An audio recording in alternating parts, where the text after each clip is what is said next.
오늘 본문은 예루살렘에서 순교까지 이제 각오를 하고 그리고 예루살렘으로 가서 바로 그곳에서 이제 유대인들의 손에 순교의 직전까지 갔었던 그 바울에게 예기치 않은 로마의 개입으로 우리가 지난 시간에 살펴본 것처럼 순교에서 선교로 이제 방향이 바뀌게 된 이후에 이제 바울은 순교가 아닌 선교가 자기에게 준 사명인 것을 깨닫고 그리고 나서 바울은 바로 자기를 신문하고 고문하려는 로마 관리들에게 로마 시민임을 당당하게 이제 밝힘으로 인해서 이제 정식 재판을 받게 되는 그러한 단계로 넘어가는 것입니다. 바울은 순교할 때는 내가 로마 시민이건 뭐건 사회적인 지위는 그거 필요 없다. 그냥 그것은 묻어두었는데 이제는 선교로 방향이 바뀌니까 완전히 어떻게 해서 현실을 이겨나가야 되겠다고 하는 그러한 모습으로 내가 로마 시민이니 이 신문과 이러한 무자비하고 뭔가 비인간적인 고문을 받을 수 없다. 난 로마 시민이다. 정당하게 권리와 의무를 주장하니까 천부장이 깜짝 놀라서 우리가 이렇게 되면 이것은 완전히 직권남용이 되는 것이죠. 그래서 로마법의 처벌을 자신들이 받게 되니 얼른 정식 재판에 회부를 하면서 오늘 그 재판 자리가 펼쳐지고 있는 것인데 그렇게 되니까 어떻게 됩니까? 바울이 상황이 역전이 되는 것이죠. 그래서 바울은 오히려 이 재판정에서 복음을 전할 좋은 기회를 얻게 되었습니다. 천부장은 무엇보다도 이 혼란과 소요와 폭동의 책임이 어디에 있느냐, 누구에게 있느냐, 유대인 제사장들에게 있느냐, 바울에게 있느냐 이것을 따지기 위해서 이제 재판을 열어야 했고 그것이 그래야 정식 책임이 분명해지고 그래야 로마법을 적용할 수가 있는 것이기 때문에 이제는 바울과 유대 지도자들이 수평관계가 된 거죠. 서로. 그리고 재판을 로마법에 의해서 하는 그러한 바울이 예루살렘에 와서 순교할 때는 그저 유대인들이 바울을 일방적으로 처벌하고 이제 그에게 죄를 물어서 죽음에 이르게 하는 수직관계였다면 이제는 유대인 제사장들과 바울은 수평관계가 돼서 동등하게 재판을 받게 되고 그래서 유대 지도자들도 이제 소환이 된 것이죠. 어떻게 보면 로마법을 적용하려고 바울에게 상황을 물어보려고 할 때 필수적인 것이 유대인들이죠. 한 축을 담당하고 유대인들이 그로부터 이제 모든 이 혼란이 시작됐기 때문에 유대인 지도자들을 처음에는 참고인으로 소환을 하게 되는 것입니다. 유대인 측에서 볼 때는 죽여 마땅한 바울이지만 로마의 입장에서 이제는 객관적이고 국제적인 시각으로 그러면 과연 유대인들이 주장하는 것처럼 바울이 죽어 마땅한가? 근데 죽는 거를 로마 시민이기 때문에 로마법이 방치할 수는 없는 거죠. 자국민을 보호해야 되니까. 그렇기 때문에 그러면 과연 유대인들 주장대로 바울이 죽어야 하느냐를 이제 따지기 위해서 그러려면 유대인의 주장도 당연히 들어야 하고 세상 그들이 뭐 때문에 이번이 한두 번이 아니라 예수님도 죽이고 자꾸 유대인들 자기의 율법을 주장하면서 로마의 입장에서 볼 때는 아무 죄도 없는 사람인데 빌라도도 그랬지 않습니까? 나는 이 사람 죄를 찾을 수 없다. 근데 자꾸 유대인들이 자기들의 법을 가지고 죽이니까 그 사람들이 로마 사람들이 아니면 상관이 없는데 예수님은 그러니까 상관이 없이 우린 모르겠다. 너네들 유대인들이 법이 그러면 죽여라. 단지 너네들이 고소고발하는 유대인의 왕이요. 로마의 반역을 일으켰어. 근데 로마법의 시각에서 보면 그게 입증이 안 되거든요. 이 사람이 무슨 로마에 대적한 증거가 있는 것도 아니고 뭐가 나온 게 하나도 없단 말입니다. 오히려 예수님은 하나님의 것은 하나님에게, 가이사의 것은 가이사에게. 그래서 오히려 유대인들이 예수님을 로마의 반역자요. 이 사람은 유대인의 왕이 되려 했어. 그 말이 사실은 엉터리 주장인 거죠. 예수님은 하나님의 것은 하나님으로 가이사의 것은 하나님이 아니고 가이사의 것은 가이사에게. 그러니까 로마가 볼 때는 예수님은 이 유대인들이 죽이라고 이렇게 정죄하는 그 죄에 하나도 해당이 안 되는데, 근데도 단지 예수님을 죽이는 것, 로마 시민이 아니니까, 자국민이 아니니까 너희들의 자치법대로 하라. 그것이 바로 이제 오늘 우리가 시작하는 동안 사순절의 모든 시작이 되고 있는 것인데, 바울은 다르죠. 바울은 그 순간 자기도 예수님처럼 죽으면 죽겠다 했는데 로마가 개입하니까 이것은 하나님의 뜻은 내가 죽는 게 아니다. 예수님과 같은 그러한 예루살렘의 피 흘림이 아니고 나가 갈 길, 내가 주어진 십자가 나의 사명은 로마로 가는 것. 나는 다른 달란트, 다른 사명을 받았구나. 그래서 바울은 이제 정식 재판으로 자신이 주장해서 재판을 열리게 되었고, 그러면서 바울에게 중요한 것은 재판이나 로마 시민의 대우받는 게 중요한 게 아니라 그것이 바울에게 복음 전파의 계기가 됐고, 그 재판 때문에 바울은 어떻게 보면은 자기 어떠한 비용 하나 들이지 않고 로마로 가게 되는 문이 열리게 된 것입니다.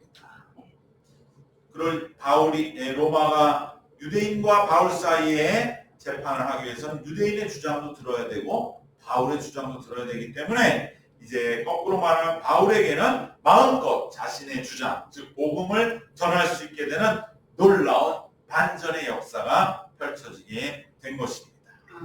그래서 오늘 바울은 이제 오늘 말씀 1절에서 처음 시작하는 그 재판의 포문을 여는 변론의 첫 마디가 중요합니다.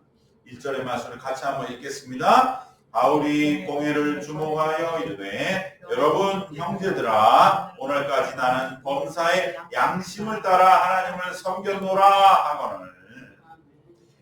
여기서 중요한 것은 나는 범사의 양심을 따라 하나님을 섬겼노라. 바로 이 양심을 따라 하나님을 섬겼다는 말이 유대인들에게는 굉장히 모욕적인 것이죠. 어떻게 감히 하나님을, 너까지 죄인, 우리가 볼 때 배신자요, 민족의 어떻게 보면 두 얼굴을 쓴 악마 같은 너희 안에 무슨 양심을 운운하고 감히 그것으로 하나님을 섬겼다? 이것은 하나님을 모독하는 것이다. 당연히 이렇게 그래서 대제사장이 때려라 이렇게 나오는 것인데, 바울은 이걸 이미 다 알고 있었죠. 그럼에도 일부러 이 변론에 폭탄을 던져버린 것입니다. 왜? 양심을 따랐다는 양심이라는 말이 당시에 로마에게는 매우 설득력이 있거든요. 왜냐하면 당시 로마의 지배적인 사상 스토아 사상이었는데, 스토아에서 중요히 여기는 것은 이성적인 것, 조화로운 것, 양심. 바로 이 양심에 따라 행해야 된다. 그러니까 우리가 오늘날 생각할 때도 상식을 주장하는 모두 국제적인 그러한 인간의 어떤 본성과 그것은 양심이라는 단어로 표현되는 것이 로마 이 시대에는 굉장히 중요한 규범으로 여겨졌을 때, 지금 재판장이 로마잖아요. 그러니까 로마의 재판장에서 내가 양심을 주장한, 나는 양심에 거리낌이 없습니다, 이것처럼 강력한 첫 번째 시작할 변론의 단어는 없는 것입니다. 그래서 스토아 학파에서 양심을 중요하게 생각합니다. 그래서 나는 양심을 따라 하나님을 섬겼노라. 바울이 이렇게 말할 수 있는 것은 무엇 때문입니까? 우리가 예수님의 복음이 양심을 전부 포괄하기 때문인 것이죠. 즉 우리는 복음대로 살면 양심은 생각 안 해도 돼요. 양심은 이미 복음 안에 들어와 있는 것이죠. 우리는 복음대로 살면 얼마든지 양심적으로, 양심 이상으로 살 수가 있습니다. 진정한 복음 안에 있는 삶은 양심을 뛰어넘는다. 복음을 빙자하고 복음을 하나의 자기 주장의 수단 삼으면 양심도 못 지킨다 이 말이에요. 지금 우리의 기독교가 사회적으로 얼마나 많은 비난을 받는 것은 양심만도 못하다는 거지. 아무것도 모르면서 그냥 세상이 어떻게 돌아가는지 어떻게 변했는지도 몰라요. 단지 그냥 자기가 어렸을 때 경험해서 나는 전쟁 경험에 아주 그냥 그것만 생각하는 거예요. 북한으로 때려 죽여. 그 사람은 다 죽었어요 벌써. 지금은 새로운 세대가 났다. 북한에도 불쌍한 거죠. 세상이 이렇게 변했는데 그것도 모르고 그저 그냥 내가 가진 큰 말 들어야 된다고 그러면서 기독교, 예술, 욕구, 양심만 또 못하고. 그건 복음이 아니에요. 그건 공부하시라 이 말이에요. 공부. 나를 버리는 공부, 나를 내려놓는 공부. 정말 예수 그리스도 십자가를 내려놓은 것처럼 우리도 그러한 진정한 복음은 이러한 주장을 할 수가 있는 거예요. 나는 양심을 따라 하나님을 섬겼노라. 바울이 이렇게 말할 수 있는 것은 자기의 이 복음이 양심을 포괄하기 때문에, 즉 우리는 복음대로 살면 얼마든지 양심적으로, 양심 이상으로 살 수 있습니다. 그렇기 때문에 나는 양심을 따라 하나님을 섬겼다. 이것은 나는 복음으로 하나님을 섬겼다 이 말이죠. 즉 복음 안에서 드러난 하나님의 의가 하나님 앞에 섬기는 제사가 됐다.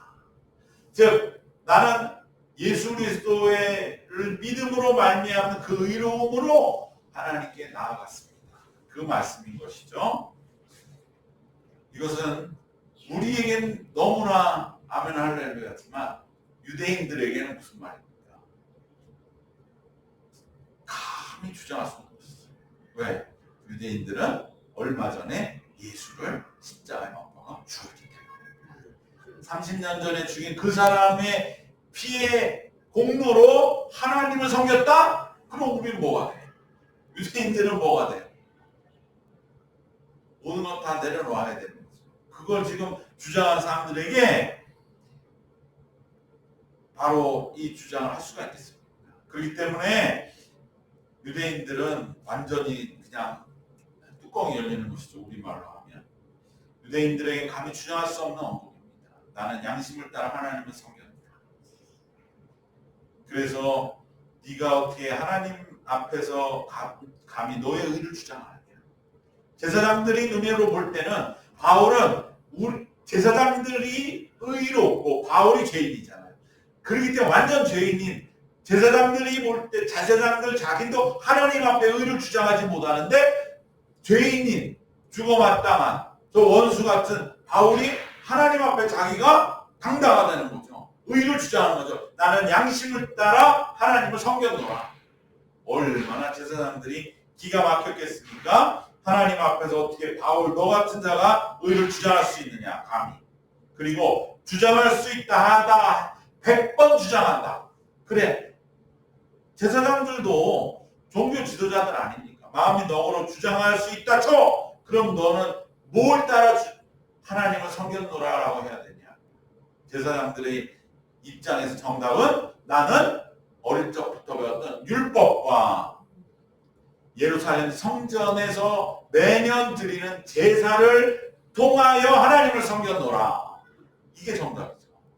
감히 그렇게 말해도 시원치 않죠. 왜? 제사장들이 그걸 다 평가하니까 너는 아니야. 제사장들은 그러고 싶을 거 아닙니까? 바울에게. 그러한 바울이 제사장들 면전에서 율법과 성전에다 집어치워라. 나는 양심을 따라 하나님을 섬겼다. 그 말을 하니 이것은 성전 제사장들과 율법주의자들에게 전면적인 선전포고인 것이죠. 감히 하나님 앞에서 성전 제사와 율법이 아니라 양심을 따라서를 들먹인단 말인가 라고 제사장들은 분노하는 것입니다. 그래서 천부장이 그 자리에 있든 없든 즉각적인 분노를 표출하고 쏟아내는 것이죠. 바로 그 인근에 있는 사람에게 대제사장이 명령하는 것이죠. 천부장이 있든지 없든지 재판장이 있든지 없든지 여기가 목적이든 따지지 않고 즉각적으로 쳐라. 왜? 당시의 로마는 각 그러한 민족들의 자치권을 어느 정도 인정했거든요. 그러니까 그 사람들의 자치법, 즉 율법에 도저히 묵과할 수 없는 거에 대해서는 실행할 수 있는 권한을 줬어요. 그러니까 거기가 비록 법정이라 할지라도 그 정도의 즉각적인 제재 권한 정도의 자치권은 있다고 여긴 것이거든요. 그러니까 바로 곧바로 때리라는 판결과 명령과 제재를 가한 것입니다. 제사장들의 입장에서는 어쭈 바울이 처음부터 너무 재판에서 크게 자신들을 공격해 들어옴으로 인해서 안 되겠다. 우리가 기선에 눌리면 안 된다. 그래서 초장에 바울을 제압해야겠다고 여긴 것입니다. 그랬더니 바울은 어떡합니까? 이제는 바울도 결코 가만히 얻어맞지 않습니다. 순교에서 선교로 확실하게 방향을 전환한 이상 적극적으로 대응에 나섭니다. 그러면서 대제사장을 향해서 너는 하나님의 심판을 받을 것이다. 하나님이 너를 치시리로다. 그리고 네가 율법을 어기고 있다라고 맞대응을 하고 있습니다. 전면적으로 이제 충돌하게 되는 것이죠. 그랬을 적에 바로 4절 말씀에서 이제 그동안의 말씀이 2절, 3절의 과정이었고요. 4절에서 곁에 선 사람이 말하되 하나님의 제사장을 내가 욕하느냐. 옆에 있던 또 다른 사람이 나서서 다른 주장이 제기되는데 그것은 그래도 네가 바울이 너무 심했다. 저 사람은 대제사장이다.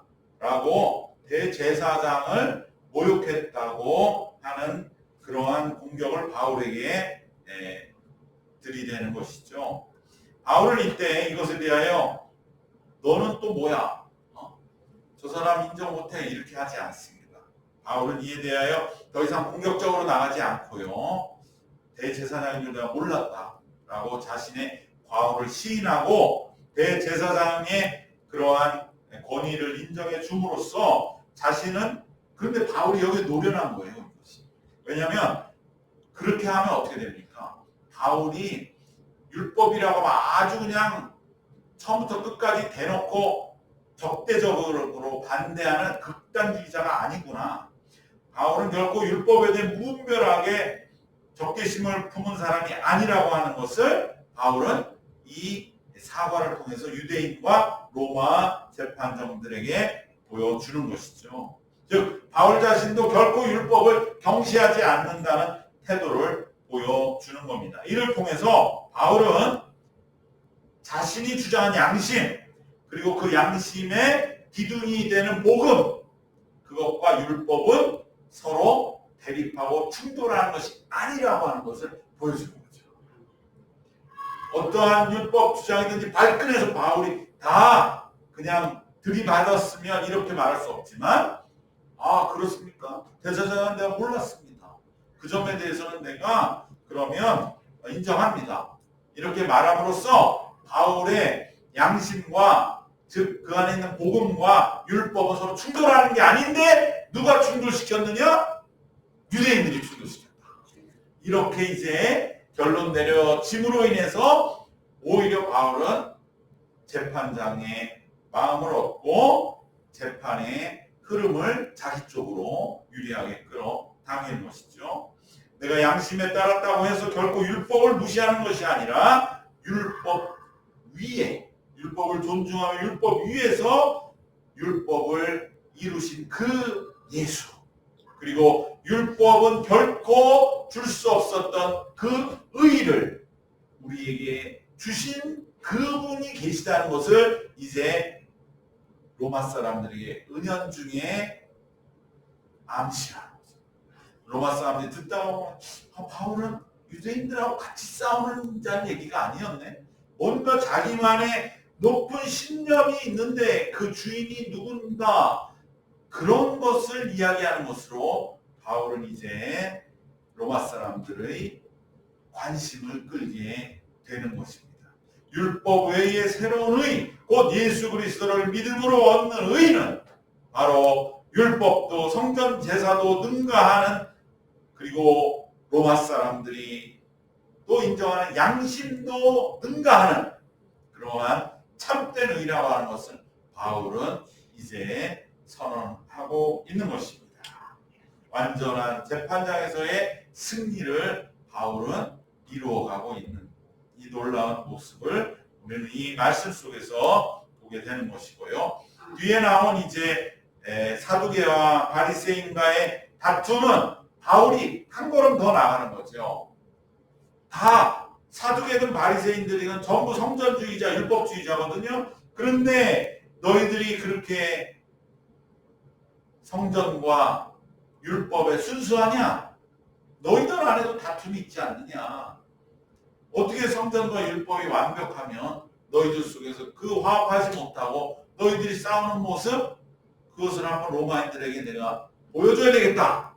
이러면서 성전 제사와 율법의 신앙의 허약성을 폭로하기 위해서 바리새인과 사두개 간에 있었던 부활 논쟁에 대한 질문을 던짐으로 인해서 성전 제사와 율법을 준수함으로 얻는 하나님의 의를 주장하는 것은 얼마나 허약한 것인가.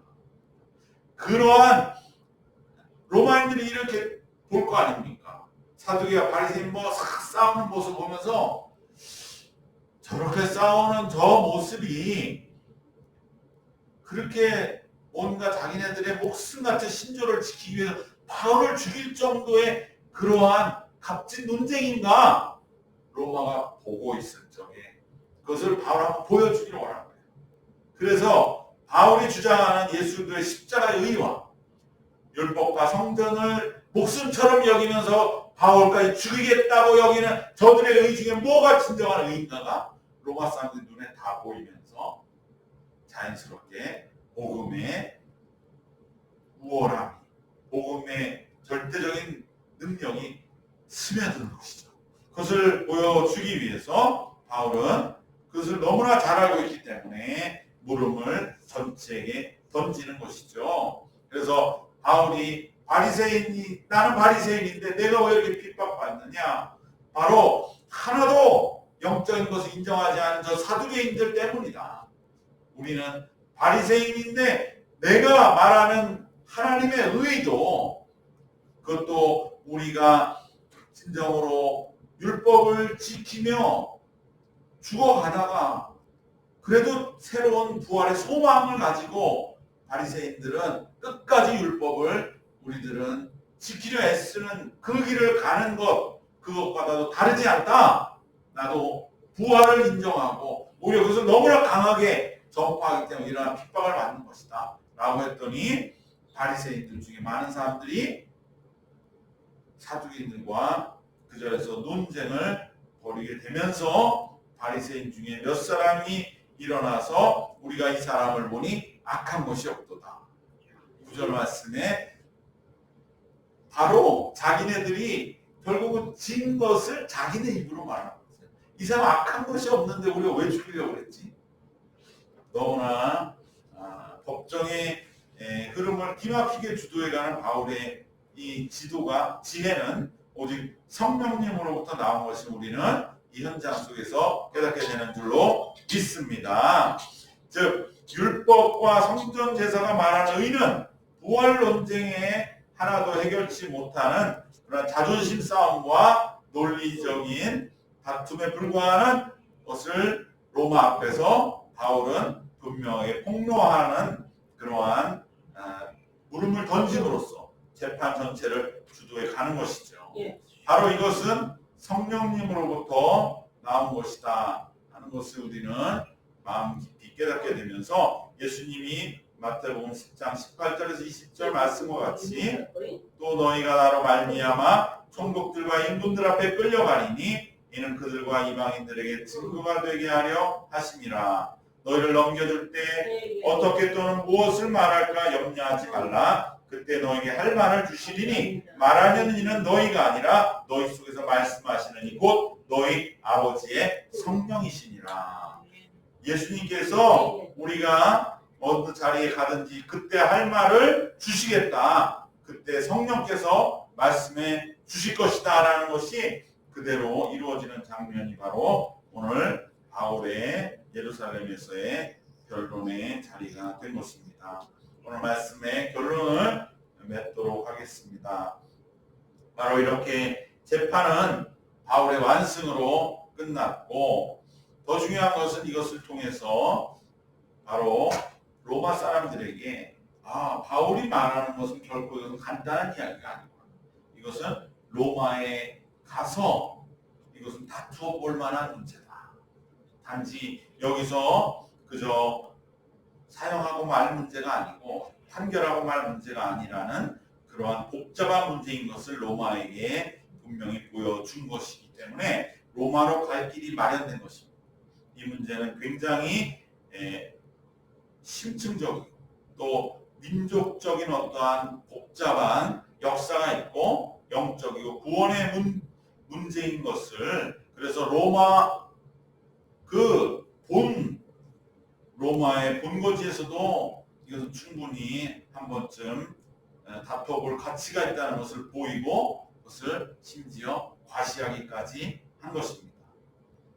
이러한 바울의 완전한 승리는 하나님 주신 지혜와 인도하심인 것을 우리가 기억하면서 로마로 가는 문을 여신 성령님을 우리는 이 바울의 오늘 법정의 역사 속에서 보게 되는 줄로 믿습니다. 오늘 우리의 삶에도 성령의 인도하심을 받는 우리가 다 되어서 정말 하나님 앞에서 우리 사순절 기간 동안 내내 성령께서 함께 동행하시는, 그래서 어떤 자리든 당황하지 아니하고 그곳에서도 승리해 나가는 우리 모두 되시기를 주님의 이름으로 축원합니다. 기도하겠습니다. 하나님 감사합니다.